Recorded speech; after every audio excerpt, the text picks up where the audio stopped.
क्या आपके साथ भी ऐसा हुआ है कि आपने तिलगुल के लड्डू तो बना लिए हैं बट पड़े पड़े वो कड़क हो गए हैं, जिसे चबाना बाप रे बाप मुश्किल हो गया है, पत्थर बन गए हैं। बट आज मैं जो आपको लड्डू बताने वाली हूँ ना, उन्हें आप साल भर भी रखोगे ना तब भी ना वो कड़क होंगे और बिल्कुल सॉफ्ट के सॉफ्ट बने रहेंगे। उन लड्डू के मुकाबले 10 गुना ज्यादा टेस्टी तो है ही, साथ ही में हेल्दी भी है और ये बहुत ही जल्दी बन के रेडी भी हो जाता है। तो चलिए फिर देर ना करते हुए बनाना शुरू करते हैं। हेलो दोस्तों, मैं रश्मि और आपका स्वागत है रे किचन में।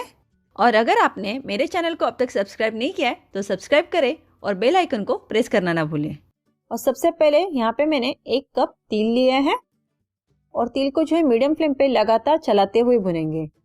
इस लड्डू को बनाने के लिए आप पॉलिश किए हुए यानी कि एकदम जो सफेद तिल है उसका इस्तेमाल ना करें।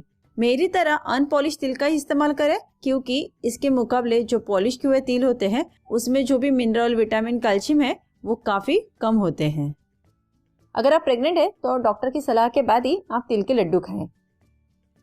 अभी आप देख सकते हैं तिल जो है चटकने लगे हैं, यानी कि ये परफेक्टली रोस्ट हो चुके हैं, भून चुके हैं। तो तिल को जो है हमें बाउल में निकाल लेते हैं और सेम पैन लेंगे और अब की बार मैंने यहाँ पे आधा कप डेसिकेटेड कोकोनट लिया है। डेसिकेटेड कोकोनट भी आपको कहीं भी मार्केट में आसानी से मिल जाएगा। तो इसे भी हमें फटाफट लगातार चलाते हुए भुनना है, क्योंकि डेसिकेटेड कोकोनट जो है जल्दी से जलना स्टार्ट हो जाता है। तो हमें इसे जलाना नहीं है, इसे ब्राउन करना है, हल्के से क्रंची होने चाहिए। ये सिर्फ स्किन के लिए नहीं बल्कि बालों के लिए भी काफी अच्छा रहता है।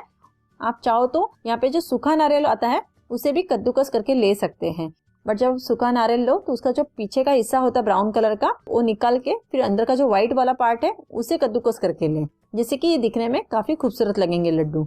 तो अभी आप देख सकते हैं कि इसके ऊपर सुनहरा कलर आने लगा है। तो चलिए इसे भी हम सेम बाउल में निकाल लेते हैं जिसमें हमने तिल को निकाला था। तो यहाँ पर मैंने आधा कप ओट्स लिया है और ये पूरी तरह से ऑप्शनल है, इसे खरीदने की जरूरत नहीं है, बट अगर आपके पास घर पे पड़ा है तो आप इस्तेमाल करें। इसे भी बहुत ज्यादा देर नहीं भुना, हल्का 1 मिनट के लिए भून लेंगे। ओट्स के भी आपको फायदे पता है, अभी तो काफी ज्यादा लोग ओट्स नाश्ते में भी खाते हैं, काफी हेल्दी भी होता है। बट बच्चे कभी कभी ओट्स ऐसे खाना पसंद नहीं करते हैं, तो इस तरह से लड्डू में अगर आप ओट्स डाल के दोगे तो बच्चे भी आसानी से खा लेंगे और सारी हेल्दी चीजें भी बच्चों के पेट में आराम से चली जाती हैं। तो ये भी अब भून चुका है और थोड़े से क्रिस्पी लग रहे हैं, तो इसे भी हम एक अलग से प्लेट में निकालेंगे। और यहाँ पे मैंने 1 कप मूंगफली ली है, एक अच्छी वाली मूंगफली है यानी कि पीनट है। जलाना नहीं है, बस इसका जो स्किन है वो उतर जाए इतना ही इसे भुनना है। इन सारी बेसिक इंग्रेडिएंट को भुनने से इनका जो फ्लेवर है ना वो एकदम उभर के भी आएगा और इससे जो हम लड्डू बनाएंगे उसे भी आप 2 से 3 महीने तक आराम से स्टोर करके रख सकते हैं। अभी आप देख सकते हैं कि मूंगफली का जो छिलका है वो खुल गया है और मैंने इसे हल्का ही भून लिया है, यानी कि हल्का ही रोस्ट किया, ज्यादा इसे जलाया नहीं है। तो अब हम इसे भी दूसरे प्लेट में निकाल लेते हैं। जिस बाउल में हमने तिल और नारियल को भूनकर ले लिया था उसमें ही हम सिर्फ पाव कप दलिया डालेंगे। तो ये भुना हुआ चना है तो इसे भुनने की जरूरत नहीं है और ये भी पूरी तरह से ऑप्शनल है। ये भी काफी हेल्दी होते हैं, इसलिए मैं यहाँ पे चने की दाल का भी इस्तेमाल कर रही हूँ पाव कप। ओट्स को जो हमने भुना था वो भी अब ठंडा हो चुका है, अब इसे भी हम पीस कर ले लेते हैं। तो ये लड्डू में बाइंड होने में आसानी होगा। तो ये जो ओट्स का पाउडर है इसे भी हम सेम बाउल में निकाल लेते हैं। और जो मूंगफली है अब इसे भी हमें ग्राइंड करके लेना है, इसका भी हमें दरदरा पाउडर बना के लेना है। आप चाहो तो इसे छिलके भी फिर इस्तेमाल कर सकते हैं, बट मैं इसका छिलके के साथ इस्तेमाल कर रही हूँ क्योंकि छिलके में भी काफी फ्लेवर होता है और हेल्दी होता है। और ये देखिए मैंने इसे भी पीस लिया है और ये भी सारा का सारा इसमें डाल देते हैं। अब हम सारी चीजों को अच्छे से मिक्स कर लेते हैं। तिल, डेसिकेटेड कोकोनट और दलिया को नहीं पीसा है क्योंकि लड्डू में अगर ये दिखेंगे तो काफी अच्छा लुक आएगा, खाने में भी अच्छा लगेगा, थोड़े से क्रंची फ्लेवर भी मिलेगा। तो मैंने जैसे कि आपको बताया कि हम यहाँ पे ना गुड़ इस्तेमाल करने वाले, ना हम यहाँ पे चीनी का इस्तेमाल करने वाले और ना ही हम घी का इस्तेमाल करने वाले, बट इसे बाइंड करने के लिए कुछ तो चाहिए तभी ये लड्डू बनेंगे, क्योंकि अभी ये पाउडर फॉर्म में। इसके लिए मैंने यहाँ पर 1.5 कप खजूर लिया है। काले वाले जो खजूर आते हैं ना वही लिए हैं और इसका जो बीज है उसे मैंने निकाल दिया है। गुड़ से तो आप हमेशा ही बनाते होंगे, एक बार आप खजूर से भी इसे बनाकर देखें, उससे कई ज्यादा हेल्दी और टेस्टी बनता है। खजूर पीसने में आसानी हो इसलिए हम इसमें 3 बड़े चम्मच पानी डालेंगे। आप चाहो तो यहाँ पे टोटल पाव कप पानी का भी इस्तेमाल कर सकते हैं। चलिए इसे पीस लेते हैं। अभी आप देख सकते हैं इसे मैंने ग्राइंड कर लिया और इसके इस तरह का एक स्मूथ पेस्ट बना के रेडी कर लिया है। मेक श्योर है कि इसी तरह का स्मूथ पेस्ट होना चाहिए।